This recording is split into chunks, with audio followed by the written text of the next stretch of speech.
नमस्कार. श्री स्वामी समर्थ सर्वांना. आजच्या व्हिडिओमध्ये तुम्हा सगळ्यांचं खूप खूप स्वागत आहे. स्वामी तुम्हा सगळ्यांना कायम सुखी ठेवो ही स्वामीचरणी प्रार्थना करते आणि आजच्या व्हिडिओला सुरुवात करते. तर आजचा व्हिडिओ असा आहे की आता अधिक महिना जो आहे तर तो 17 मे पासून चालू झाला आहे. हे तर सगळ्यांना माहितीच आहे. आता अधिक महिन्याची जी समाप्ती आहे तर ती 15 जून या दिवशी होणार आहे. कारण की अधिक महिना हा जो आहे तर भगवान श्री हरिविष्णूंना समर्पित आहे.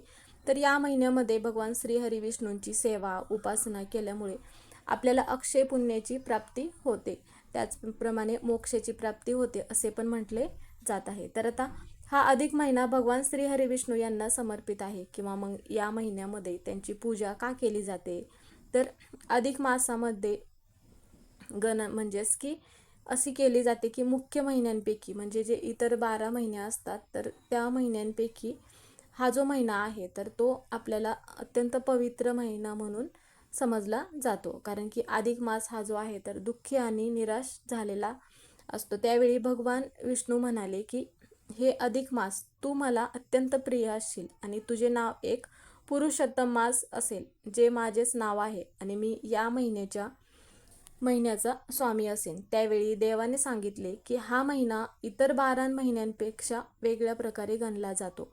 म्हणून मग या महिन्यांमध्ये भगवान श्री हरी विष्णू यांची सेवा केली जाते. जेवढे महत्त्व भगवान विष्णू या सेवेला म्हणजे भगवान विष्णूंच्या सेवेला या महिन्यामध्ये दिले जाते तेवढेच महत्त्व आपल्याला कुलदेवीची ओटी भरण्याला सुद्धा दिले जात असते. तर या अधिक महिन्यामध्ये आपल्याला कुलदेवीची जी ओटी आहे तर या महिन्यामध्ये कुलदेवीचा मान सन्मान आपल्याकडूनच झाला पाहिजे. तर त्याबद्दलचीच माहिती जी आहे तर ती आजच्या व्हिडिओमध्ये आपण घेणार आहोत. आता कुलदेवीची ओटी कधी कोणी भरावी आणि मग ओटी कोणत्या मंदिरामध्ये जाऊन भरावी, घरीच भरावी का, ओटीमध्ये आपण मग कोणते साहित्य असले पाहिजे. ओटी भरत असताना ओटीमध्ये आपल्याला एक अशी वस्तू आहे की ती वस्तू असायलाच हवी. जी वस्तू की ती सांगणार आहे तर ती वस्तू नसेल तर मग ओटी जी आहे तर ती अपूर्ण मानली जात असते. त्यामुळे अधिक महिन्यामध्ये कुलदेवीची ओटी भरली तर आपल्याला सोन्यासारखे दिवस येतात. कुलदेवीची अखंड कृपा आपल्यावरती राहते, आपल्या कुटुंबावरती राहते. म्हणून अधिक महिन्यामध्ये ओटी कशी भरायची, कोणत्या वेळेमध्ये भरायची हीच माहिती आपण आज घेणार आहोत. त्यामुळे तुम्ही व्हिडिओ शेवटपर्यंत बघा म्हणजे तुम्हाला ही माहिती पूर्णपणे समजेल.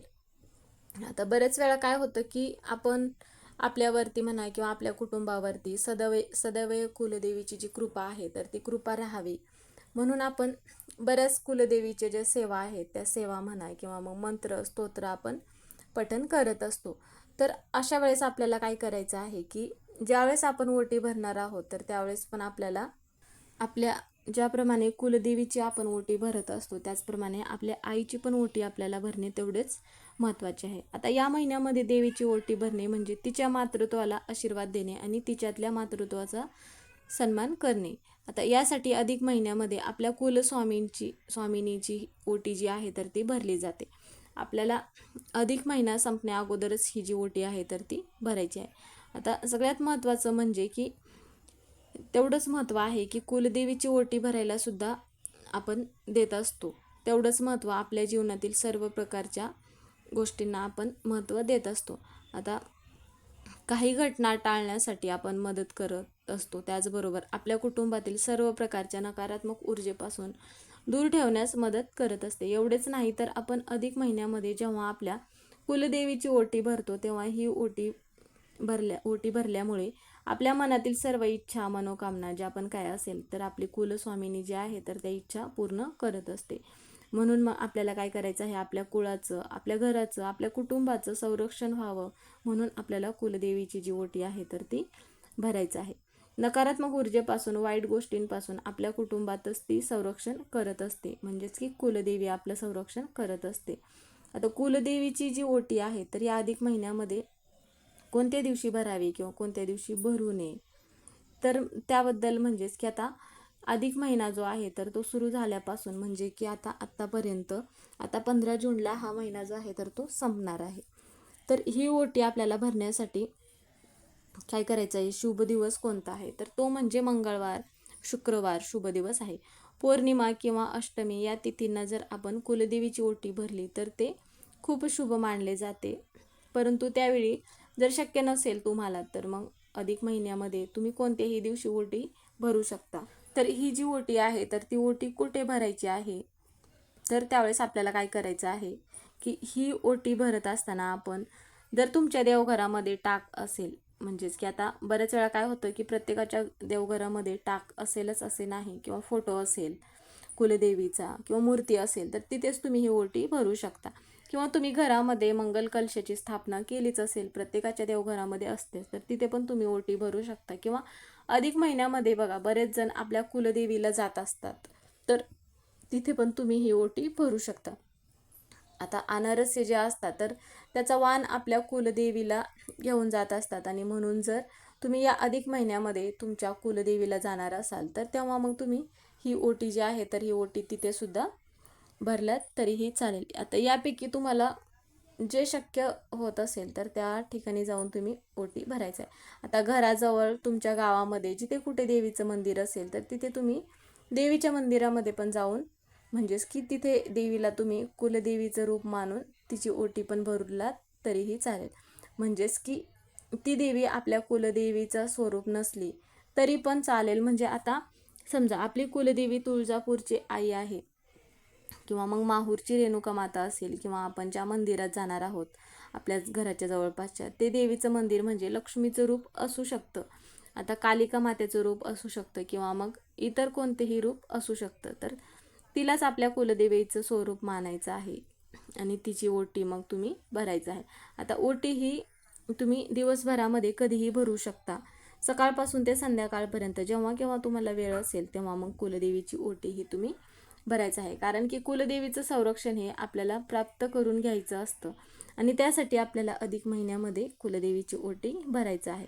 आता कुलदेवीची ओटी ही नक्की कशी भरायचं आहे, ओटीमध्ये कोणत्या वस्तू आपल्याला घ्यायच्या आहेत, तर खरा मान आहे तर सगळ्यात अगोदर म्हणजे आपल्या कुलदेवीची ओटी ही खणा नारळाने भरायची असते. नारळ घेताना आपल्याला ज्यामध्ये पाणी असेल असाच नारळ आपल्याला घ्यायचा आहे, जेणेकरून शेंड्यासुद्धा असतात. आता सोललेला नारळ हा आपण घ्यायचा नाही, शेंड्यासहित हा नारळ आपल्याला घ्यायचा आहे. आपल्याला लागणार आहे, आणि खण म्हणजे की आपल्याला खणाची जी साडी आहे तर ती साडी आपल्याला घ्यायची आहे. आता जर साडी घेणं इतकी परिस्थिती नसेल तर मग तुम्ही एखादा ब्लाऊज पीस पण घेऊन ही ओटी जी आहे तर ती भरू शकता. ओटी भरण्यासाठी नऊवारी साडी तुम्ही घेतला तरीही चालेल. आता बऱ्याच ठिकाणी काय होतं की कुलदेवीला गेला असाल तर तिथे जर नऊवारी साडीनेच कुलदेवीची ओटी भरली जाते. आता तुम्हाला शक्य असेल तर तुम्ही मग नक्कीच नऊवारी साडी घेऊन पण ओटी देवीची ही भरू शकता. आता देवीची 9 रूपं असतात, म्हणून तुम्ही मग शक्य असेल तर नऊवारी साडी घेऊन ओटी भरायचं आहे ना, नसेल तर हरकत नाही, 6वारी साडी पण तुम्ही घेऊन कुलदेवीची जी ओटी आहे तर ती भरायचं आहे. आता आपल्या पैशातून घेतलेली जी वस्तू आहे तर ती कुणीतरी दान म्हणून दिलेली आहे, किंवा मग तुम्हाला कुणीतरी गिफ्ट म्हणून मिळालेली असेल, तर अशी जी साडी आहे किंवा असा जो ब्लाऊज पीस असेल तर तो घेता येणार नाही. तुमच्या स्वतःच्या पैशामधून जर तुम्ही खरेदी केलेली असेल आणि ती साडी किंवा ब्लाऊज पीस घेताना तो सुती किंवा रेशमी असावा, कारण देवतांकडून येणाऱ्या सात्विक लहरी ग्रहण करण्याची आणि ती धरून ठेवण्याची जी क्षमता आहे तर ती इतर तुलनेमध्ये कमी प्रमाण असतं. म्हणून मग ब्लाऊज पीस घेत असताना पण तुम्ही सुती किंवा रेशमी घ्यायचं आहे.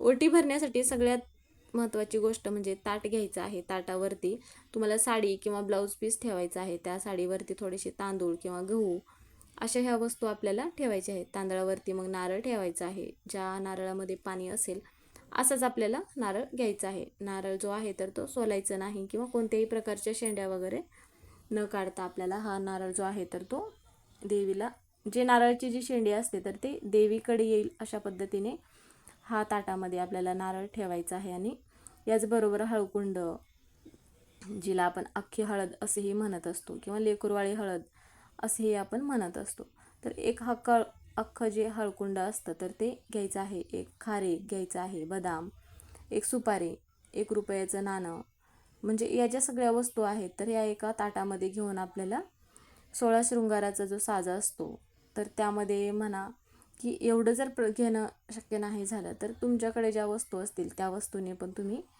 ओटी भरू शकता. आता लाल रंगाचं वस्त्र, बांगड्या, हळद, कुंकू, गजरा, मंगळसूत्र, जोडवी, हे जे 16 शृंगाराचं जे साहित्य आहे तर ते ओटी भरताना जे आहे तर ह्या सगळ्या वस्तू त्या प्रकारे मग ठेवायच्या आहेत. आता बरेच वेळा काय होतं की आपण या ज्या वस्तू घेत असतो त्यामध्ये पावडर म्हणा किंवा लिपस्टिक, आयलायनर, नेल पॉलिश ह्या ज्या वस्तू आहेत तर ह्या वस्तू ओटीमध्ये देवीच्या चुकूनही ठेवायच्या नाहीत, कारण की त्या अनेक रसायनांपासून बनलेल्या असतात.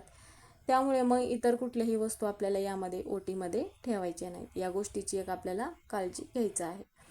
आता काय होतं की आपण ओटी भरताना किंवा मग त्यावेळेस आपण गजरा म्हणा किंवा वेणी म्हणा हे घेत असतो. तर गजरा किंवा वेणी तुम्ही शक्य नसेल तर मग तुम्ही एखादं गुलाबाचं फूल पण घेतलात तरीही चालेल. ओटी भरत असताना ताटामध्ये ठेवायचं आहे आणि मग ह्या सगळ्या ज्या वस्तू आहेत तर त्या एका ताटामध्ये घेऊनच मग ओटी भरायचं आहे. त्या अगोदर काय करायचं आहे की देवीची पूजा करायचं आहे आणि त्यानंतरच देवीला हळदी कुंकू लावायचं आहे. आणि हातामध्ये ज्या आपल्या हिरव्या रंगाच्या बांगड्या आपल्याला घालायच्या आहेत आणि छान असा साज शृंगार आपल्याला देवीचा करायचा आहे. आता ज्याप्रमाणे आपण सगळ्यात अगोदर देवीला तुपाचा दिवा पण प्रज्वलित करायचा आहे आणि दिव्यामध्ये ज्या आपण वाती लावत असतो तर त्या 33 वाती लावायच्या आहेत. आता 33 वात ज्या आहेत तर त्या वाती ज्या आहेत तर ते एक वात जिथे कुठे आपण पूजेचं साहित्य असतं तर तिथे आपल्याला मिळतीलच. तिथून आपल्याला ह्या तुपाच्या वाती मग भिजवून मग लावायच्या आहेत. आता कुलदेवीचा टाक असेल किंवा फोटो असेल किंवा मंदिरात गेला जिथे कुठे जाल तिथे आपल्याला अगोदर हा जो 33 दिवा जो आहे तर तो तुपाचा दिवा लावायचा आहे. आणि मग आपल्याला काय करायचं आहे, देवीची मग आपल्याला ओटी भरायचं आहे. आपल्या कुलदेवीकडून आपल्याला मनोभावे प्रार्थना करायचं आहे. आपल्याला सांगायचं आहे की आपल्या कुलदेवीचं जे नाव आहे ते नाव सांगायचं आहे आणि अधिक महिन्यामध्ये मी तुझी ओटी भरत आहे. मूळस्थानी येऊन ओटी भरू शकत नाही म्हणून मग घरच्या घरी मी ओटी भरत आहे असे नाव घेऊन मग देवीला सांगायचं आहे आणि प्रार्थना करायचं आहे. आपल्या घरामध्ये अन्नधान्याची कमतरता कमी पडू देऊ नको म्हणून मनोभावे देवीला प्रार्थना करायचं आहे. त्यानंतर मग काय करायचं आहे, देवीच्या चरणापाशी आपण अर्पण करून आपल्याला या ज्या वस्तू आहेत तर देवीच्या मस्तकावरती म्हणा किंवा हळदी कुंकू लावून किंवा तांदूळ वगैरे लावून तिच्या मस्तकाला ह्या ओटी भरून झाल्यानंतर आपली इच्छा सांगून प्रार्थना करायचं आहे. आता आपण या ज्या सगळ्या वस्तू ज्या आहेत तर त्या एवढ्या वस्तू आपल्याकडे जर नसतील तर अशा वेळेस तुमच्याकडे जेवढ्या वस्तू असतील तेवढ्या वस्तूमध्ये पण तुम्ही ओटी भरू शकता. ओटी भरत असताना आपल्याला काय करायचं आहे की ज्याप्रमाणे आपण ज्या वस्तू घेतल्या आहेत तर त्या वस्तू आपल्या स्वतःच्या खर्चातल्या असल्या पाहिजेत, या गोष्टीची आपल्याला काळजी घ्यायचं आहे.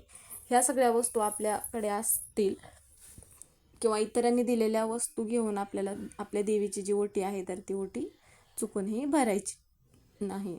आता देवीची ओटी भरण्यासाठी कोणत्या रंगाची साडी नसावी, त्यामध्ये निळा रंग किंवा काळा रंग हा जो रंग आहे तर तो चुकूनही वापरायचा नाही असे म्हटले जाते.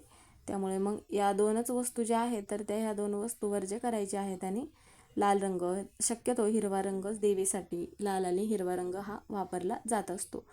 आता बऱ्याच वेळा काय होतं की आपण कुलदेवीला ज्या वस्तू अर्पण करत असतो किंवा आपल्याकडे ज्या असतील त्या वस्तू जर आपण अर्पण केल्या तर त्यावेळेस तुम्ही सकाळी ओटी भरणार असाल किंवा संध्याकाळी जर तुम्ही ओटी भरणार असाल तर त्यावेळेस काय करायचं आहे, आपली एखादी मैत्रीण असेल तर मग तिला घरी बोलवायचं आहे. तिचा व्यवस्थित मान सन्मान करून तिला ही जी ओटी आहे तर ती तुम्ही ही ओटी जी आहे तर तुम्हाला द्यायची आहे. आणि ही ओटी जर तुम्ही मंदिरामध्ये जर भरत असाल तर मंदिरामध्ये जे कोणी पुजारी असतील तर ती ओटी घेऊन जात असतात, म्हणजे कोणाला देण्याचा किंवा प्रश्नच येत नाही. त्यामुळे घरी जर ओटी भरणार असाल तर त्यावेळेस मग असे म्हटले जाते की घरी एखादी महिला बोलून मग त्या महिलांना सुद्धा ही ओटी दिली जाते. कुलदेवीची ओटी आपण बऱ्याच वेळा काय होतं की कोणत्याही ग्रंथामध्ये सांगितले जाते की विधवा ज्या स्त्रिया आहेत तर या विधवा स्त्रियांना कुलदेवीची ओटी भरली जात नाही असे म्हटले जाते. त्यामुळे आता विधवा स्त्रीने कुलदेवीची ओटी जी आहे तर ते भरू नये किंवा विधवा स्त्री जी आहे तर स्वतः कुलदेवीची ओटी भरू शकते का, असं मनामध्ये कोणतीही शंका कुशंका न आणता बिनधास्तपणे तुम्ही कुलदेवीची जी ओटी आहे तर ती भरू शकता. फक्त ज्या स्त्रियांना मासिक धर्म आहे अशा स्त्रियांनीच फक्त कुलदेवीची जी ओटी आहे तर ती भरली जात नाही असे म्हटले जाते. पण बऱ्याच जणांचा असा प्रश्न असतो की विधवा स्त्रियांनी कुलदेवीची ओटी भरू नये. तर आता बाहेरची व्यक्ती आलेली असेल तर त्या व्यक्तीच्या हातून पण तुम्ही कुलदेवीची जी ओटी आहे तर ती भरायची नसते. घरातल्या व्यक्तींनीच कुलदेवीची जी ओटी आहे तर ती भरायची आहे. तर अशा पद्धतीचे जे हे नियम आहेत, हे नियम पाळून मग तुम्ही जर कुलदेवीची ओटी भरलात तर साक्षात कुलदेवीचा आपल्याला आशीर्वाद मिळत असतो. म्हणून मग या सगळ्या गोष्टीची आपल्याला काळजी घ्यायची आहे, जेणेकरून तुमच्या घरामध्ये पण कुलदेवीचा आशीर्वाद राहील आणि ह्या सगळ्या वस्तू घेऊनच ओटी भरायचं आहे. तर तुम्हाला आता माहिती समजलीच असेल की कशा पद्धतीने आणि कोणत्या वस्तू घेऊन कुलदेवीची ओटी भरायचं आहे आणि कोणत्या वस्तू घेऊ नये. तर व्हिडिओ इथेच संपला. व्हिडिओ कसा वाटला कमेंट करून नक्की सांगा.